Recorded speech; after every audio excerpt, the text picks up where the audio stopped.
বাংলাতে একটা প্রবাদ আছে না, ডিম আগে না মুরগি আগে।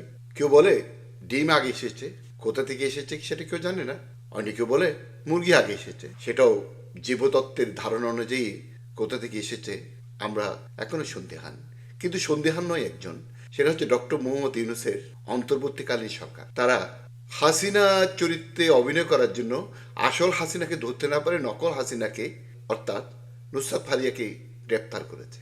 নুসরাত ফারিয়ার অপরাধ হচ্ছে মুজিব এক জাতির উপকার সিনেমায় শেখ হাসিনার চরিত্রে অভিনয় করেছে। নুসরাত ফারিয়া কেমন অভিনয় করেছে আমার জানা নেই, তবে একটা চলচ্চিত্র অভিনয়ের জন্য তাকে যে গ্রেপ্তার করা যায় সেটা ডক্টর মোহাম্মদ ইউনূস সরকার প্রমাণ করেছে।